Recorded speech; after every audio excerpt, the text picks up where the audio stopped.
안녕하세요. 오늘은 도시의 문학 세 번째 시간입니다. 지난 시간에는 도시는 사람과 자연에게 이로운 것인가에 대한 이야기를 나누어 보았는데요. 오늘은 그 연장선상에서 도시가 사람과 자연에게 이롭다면 그것은 저절로 이롭게 되는 것인지 아니면 인위적인 의지와 노력이 필요한 것인지에 대해 이야기를 나눠보고자 합니다. 교수님, 안녕하세요. 안녕하세요. 예, 안녕하세요.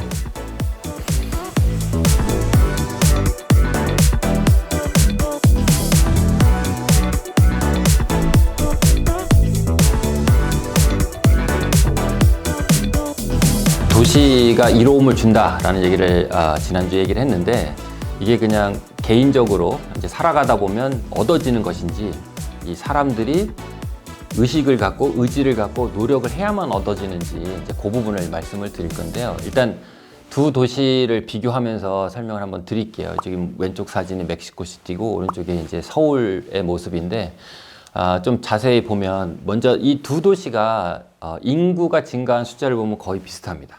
뭐 200만에서 900만에서 1000만. 그렇죠. 같은 사람의 숫자의 사람이 이제 살아간다 이런 뜻이고요. 대도시권이라고 해서 뭐 서울이면 서울하고 그 주변, 또 멕시코시티 대도시권이면 멕시코시티 그 주변. 거기는 뭐 200만 정도에서 지금 거의 2000만까지 이렇게 살아가고 있는데, 두 개의 도시가 이제 살아가는 모습이 이제 굉장히 다른 모습을 보이죠. 이게 이제 멕시코시티의 모습이라면 계속 이제 산 넘고 물 넘는 계속 개발이 되면서 이제 살아온 모습을 보여주고 있고요. 이게 이제 계속 확장되다 보니까 도시의 개발지는 점점 커지고, 그거는 한편으로는 이제 자연 지역이 계속 잠식당하는 이제 모습을 보이게 되고, 아무래도 이게 계속 커지다 보니까 사람들이 이제 직장도 가야 되고, 뭐 학교도 가야 되고, 뭐 병원도 가야 되고, 뭐 쇼핑도 해야 되고, 뭐 이런 것을 이제 하는 데 있어서 다니는 길이 더 길어지고, 그리고 많은 사람들이 이렇게 되니까 차도 좀 많이 막히고, 그러니까 체증 또는 환경 오염, 여기 같은 이제 석유 같은 이제 에너지 소비 이런 것도 많은 이제 그런 도시의 모습을 보이죠. 즉 이제 환경적으로도 좋지 않고 경제적으로도 효율적이지 않은 도시의 모습을 이제 보인다는 걸 볼 수 있습니다. 그와 반대로 이제 서울은 이건 이제 북한산 쪽에서 찍은 사진인데요. 보시다시피 저 남산을 주변으로 해가지고 이제 개발된 모습들을 좀 보실 거고요. 그 주변에는 지금 우리가 이제 산으로 보이잖아요. 서울이 전체가 600제곱킬로미터인데 사실 우리가 개발해서 쓰는 거는 400제곱킬로미터. 그러니까 3분의 2만 쓰고 3분의 1은 이제 보존한 상태입니다. 그래서 사람들이 일상적으로 느끼기에는 아무래도 저 도시 속에 살다 보니까 뭐 콘크리트다, 뭐 이런 이제 빌딩이다 이런 표현을 많이 하겠지만, 도시 전체적인 어떤 조망으로 본다면 사실 굉장히 자연적 친화적인 이제 도시라는 걸 이제 볼 수 있고요. 그래서 이걸 이제 숫자로 조금 확인해 보면, 아까 이제 인구수는 뭐 약 1000만 정도로 비슷한데, 밀도로 보면 이제 밀도가 높다는 거는 이제 적은 토지에 많은 사람이 산다. 또는 반대로 말하면 이제 한 사람이 사용하는 토지가 좀 적다 이런 표현인데, 멕시코시티 같으면은 헥타르 100m 약 초등학교 하나 크기인데요. 거기 한 60명이 산다면 서울은 평균적으로 170명. 한 3배 정도의 사람들, 즉 토지로 말하면 한 3분의 1 정도의 토지에 이제 그 많은 사람, 똑같은 사람이 산다는 거고요. 만약에 이제 서울의 개발지만을 고려하면 아까 400제곱킬로미터라고 하는, 그러면 270까지 올라가기 때문에 4배, 5배 정도, 즉 토지를 그만큼 적게 쓰는 거죠. 이제 그런 의미에서 친환경, 일단 토지적 자연 지역을 보존한다는 측면도 그렇고, 저렇게 많이 모이면 대중교통이 들어가기도 하고, 그래서 우리가 이제 지하철도 보고 이제 이런 것들을 볼 수 있다라는 얘기입니다. 그래서 멕시코시티 얘기를 한 번 더 하면, 지금도 이제 이런 식의 개발의 진행이 아직도 이제 진행이 되고 있는데, 여기 그림을 보시면 개별 주택이 있고 자기 자동차가 있고 작지만 자기 뭐 뜰도 조금씩 있고, 그래서 개인적으로는 이거를 다 선호를 합니다. 근데 이제 사람은 혼자 살 수가 없고 독립해서 고립돼서 살 수는 없거든요. 그러니까 직장도 가야 되고 학교도 가야 되고 뭐 마트에 가가지고 뭐 음식도 사야 되고 뭐 이런 것들을 계속 끊임없이 상호작용을 해야 되는데, 그러면 여기에서 직장을 가려면 차를 타고 가야 되는 거예요. 그러니까 이 정도가 되면 버스를 공급하기가 거의 어려워요. 왜냐하면 이 정도의 그 밀도가 낮으면 버스를 공급한다 해도 버스에 뭐 두세 명 타고 다니는 이제 상황이 되면 사실 버스 자체를 운영한다는 게 무의미해지거든요. 그러니까 이제 개인적으로는 이게 좋아 보일지 모르지만 도시 다 같이 산다는 어떤 도시적인 관점에서 보면 바람직하지 않은 아까처럼 체증, 오염 이런 이제 도시가 되는 또 경제적 비효율 이렇게 된다는 거고. 그럼 우리는 어땠냐 이거 잠깐 보여드리면 우리도 사실은 이렇게 했었어요. 왜냐면은 우리도 60년대부터 시작해가지고 인구 증가도 많이 됐고요. 전체적으로 국가도 그 다음에 도시 인구는 그보다 더 많이 이제 증가를 하다 보니까 많은 수십만 명이 이제 뭐 이 경우에는 서울의 이제 사례를 보여주는 사진인데 그러다 보니까 이때 오던 이제 사람 수가 어느 정도냐면 1년에 평균 약 30만 명이거든요.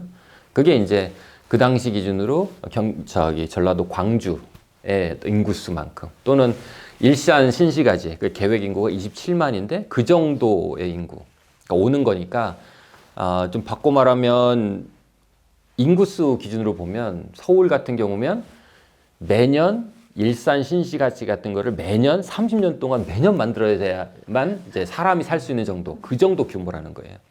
그러니까 사람들이 오니까 이제 산으로도 가고 옆으로도 퍼지고 이제 이렇게 되면 사실 산사태 홍수 문제도 커지고 자연의 훼손도 커지고 이제 이런 것들이 그러니까 이대로 계속 진행이 됐다면 사실은 지금의 어떤 한국의 도시들도 멕시코시티랑 다르지 않을 수가 있는 거예요. 요걸 어떻게 했는지는 다음 주에 좀 더 자세히 설명을 드리고 오늘은 이런 특성에 대해서 조금 더 설명을 드릴게요. 그래서 좀 이해를 돕고자 조금 다른 예를 이제 설명을 드리려고 했는데, 우리나라 이제 산이라고 하는 게 60년대, 70년대 이제 보다시피 이제 민둥산이 없거든요, 대부분. 지금은 아마 거의 상상하기도 어렵고 이런 일이 있었나 싶을 거예요. 근데 실제로 이제 그랬는데, 왜 그랬냐 하면 사람은 이제 살려면 먹고 살아야 되고 따뜻하게 지내야 돼요. 즉, 매끼, 이제 음식, 취사, 조리도 해야 되고, 또는 뭐 필요한 집도 줘야 되고 뭐 도구도 해야 되고 가구도 있어야 되고 그걸 다 나무로 했거든요. 그러니까 사람이 살기 위해서 에너지도 얻어야 되고 도구도 얻어야 되니까 나무로 하다 보니까 인구가 계속 늘고 그러면 이제 필요한 만큼 나무를 베다 보면 이 나무를 너무 많이 이제 베면 당연히 이제 사막화가 되는 상황이 벌어졌죠. 그래서 이거를 그냥 두는 게 아니라 이 사람들을 그냥 못하게만 한다고 또 되는 것도 아니고요. 그러면 뭐 얼어서 그러니까 이제 추워서 고생을 하거나 뭐 음식을 잘 못해서 고생을 하기 때문에 그렇게만 하면 안 되고 에너지를 대체할 것들을 제공해야죠. 그게 이제 여러분들이 들었던 이제 연탄 같은 거를 만든다든지 뭐 가스를 공급한다든지 이제 그런 것들에 되는 거고 또 임산물 대용제라고 해서 나무가 아닌 그러니까 그때는 예를 들면 이제 플라스틱 같은 걸 통해 가지고 나무 아닌 걸로 쓸 수 있게끔 한다든지 이제 그런 것들을 함으로써 그러니까 그런 걸 제공하고 물론 또 벌목을 또 제한하는 것도 하고 이제 그런 노력을 통해서 오늘날과 같은 이제 푸르른 강산이라고 부르는 그래서 경제개발협력기구 OECD 국가 중에서 이제 네 번째로 조립률이 가장 높은 이제 그런 걸로 바꿨다. 이게 저절로 되지 않는다. 계획과 노력, 의지 이런 것들을 통해서만 가능한 일이다. 이런 말씀을 드리고요. 그래서 이런 류의 재화의 대표적인 것들이 이런 이제 생선이나 이런 것들도 많이 드는데 왼쪽을 보면 꽃게, 이제 양념게장, 뭐 간장게장에서 이제 꽃게탕 이런 걸로 이제 많이 먹고 지금도 이제 꽃게를 우리가 즐길 수가 있는데 오른쪽은 명태여가지고 우리나라에서 가장 흔한 물고기인데 지금은 멸종된 상태예요. 뭐가 이 둘을 갈랐냐? 74년도에 꽃게는 금어기라는 걸 만들었어요. 그래서 지금도 6월과 8월 사이에 2달간 꽃게를 못 잡게 합니다. 명태는 너무 흔해서 뭐 잡아도 될 줄 알았죠. 근데 70년대, 80년대 지나면서 뭐 누구나 가서 잡을 수 있으니까 많이 잡았고 그 당시 이제 개체수 기준으로 많은 이제 그 새끼 명태, 그게 이제 노가리입니다. 그거를 많이 잡다 보니까 지금은 이제 씨가 마르는 이제 그런 상황이 되는 겁니다. 그래서 이거는 사람이 노력해서 보호해서 유지를 시킨 거지 저절로 이루어지지 않는다 이런 얘기고요. 그래서 오늘 좀 어렵지만 이 얘기를 좀 설명을 드리고 싶은데 뭐 저런 이제 목초지가 이제 풀밭이 있는데 이제 소를 데려와서 길러서 먹으면 뭐 좋다. 그러니까 뭐 소를 이제 기를 수 있겠죠. 축산업 뭐 이런 식으로. 그래서 예를 들어 이제 1월 1일 날 시장에 가서 100kg을 하는 이제 소를 사와서 1년을 잘 기르면 200kg가 됐다. 그러면 이제 1kg당 10,000원이라고 하면 100만 원을 버는 거죠. 이제 그런 이제 상황인데 조금 이제 상상을 해서 소가 조금 많이 있는 상황을 좀 상상을 해볼게요. 거기서 이제 두 번째 사람이 오면 1월 1일 날 이제 100kg 이제 송아지를 이제 사와서 1년 동안 이제 풀을 먹이는데 사실 이제 소가 많다 보니까 풀을 충분히 다 못 먹어요. 왜냐면 풀이 자라는 속도가 있기 때문에 이제 잘 못 먹거든요. 그래서 두 번째 소는 이제 190kg밖에 안 되는 거예요. 200까지 못 가고. 근데 여기서 이제 문제는 뭐냐면 이 두 번째 소만 190kg가 되는 게 아니라는 거죠. 첫 번째 소도 190kg가 되죠. 그래서 세 번째 개별 소득이라고 하는 거는 개개인이 얻는 소득. 그래서 처음에 한 사람은 100만 원이었지만 두 번째는 이제 90만 원, 90만 원. 사회소득은 거기 있는 사람 모두 합친 거. 그래서 첫 번째는 100만 원이었지만 두 번째는 90만 원, 90만 원에서 180만 원. 뭐 세 번째는 80만 원씩 해가지고 3명이면 3마리니까 240만 원. 이런 상황인 거를 조금 간단하게 이제 보여준 거고요. 제가 이제 질문 드리고 싶은 거는 8번째 사람이 온다. 그랬을 때 이 사람은 뭐 1월 1일 날 100kg에 사고 12월 31일 날 팔면 120kg가, 130kg가 되면 개인적으로는 30만 원을 버니까 일단 버는 건데 그렇게 하는 게 더 좋을지 아니면 8사람이지만 야 그러지 말고 우리 5마리만 기르자. 그리고 이득은 똑같이 나누자. 만약에 이런 어떤 약속을 해서 지킨다면 어떤 결과가 나오겠는가. 이제 그걸 해보면 아까는 개인적으로는 30만 원을 벌지만 지금 5마리를 하면 5마리 전체로는 300만 원을 벌기 때문에 요거를 8명으로 나누면 한 사람당 37만 5천 원. 그러니까 7만 5천 원씩 더 버는 거예요. 그러니까 이게 다 같이 하고 5마리만 기르니까 손해를 볼 것 같지만 그게 더 나은 결정인 거죠. 그리고 이거는 사람들이 합의를 해야 되고 그걸 지켰을 때 그런 결과가 나오는. 그러니까 요게 공유제라고 부르는 것들이 갖는 공통적인 특징이고요. 거의 모든 그러니까 도시라고 하는 것 자체가 기본적으로 이 공유제적 특성을 갖고 있습니다. 교수님 방금 공유제에 대한 설명 잘 들었는데 혹시 도시에는 어떠한 공유제가 있을까요? 예, 가장 이제 대표적으로 많이 드는 게 사실은 도로라고 표현되는 이제 그런 게 있어요. 자동차랑 연관된 건데 제가 있는 곳에서 제 직장까지 평소에 아무것도 안 막힌다면 뭐 차로 간다고 했을 때 뭐 20분이 걸린다. 그럴 수 있는데 뭐 막히는 시간이 있잖아요. 그럴 때는 뭐 40분이 걸린다. 만약 그런 상황이라면 제가 이제 그 출근 시간에 나 좀 차를 타야겠다라고 차를 제가 이제 끌고 가면 그러니까 원래는 20분이었지만 이제 제가 생각하기에 내가 가니까 나는 한 30분 걸릴 것 같아. 뭐 이렇게 상상할 수 있어요.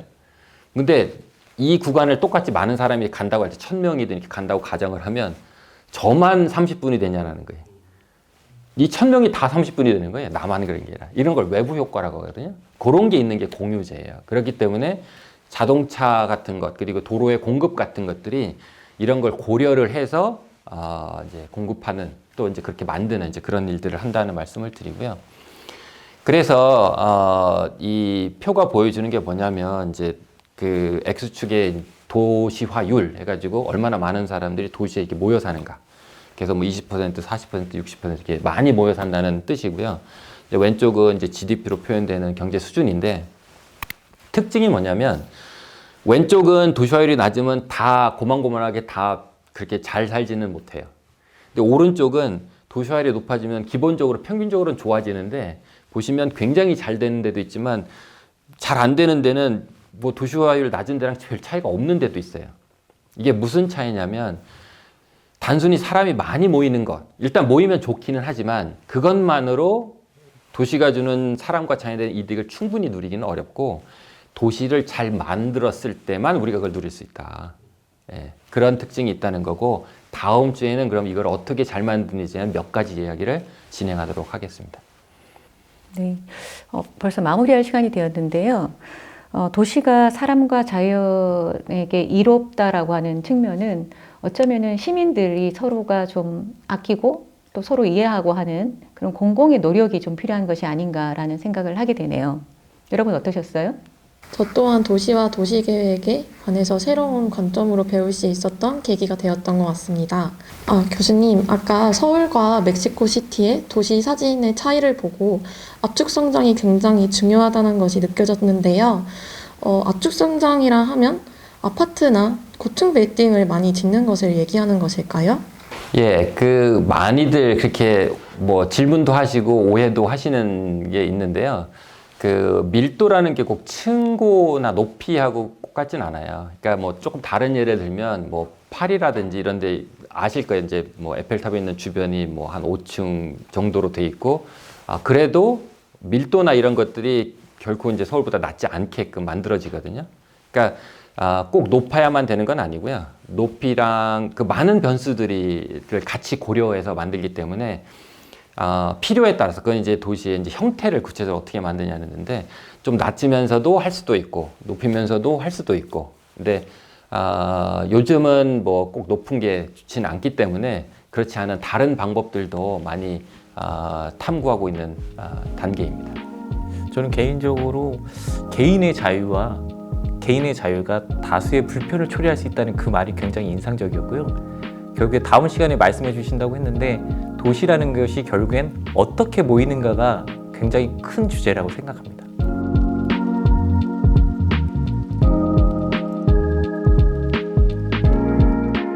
네, 벌써 다음 시간이 교수님과 함께하는 4회차 마지막 강의인데요. 4회차는 사람과 자연에게 이로운 도시는 어떻게 만들어지는지에 대해 알아보도록 하겠습니다. 기대해 주세요. 감사합니다.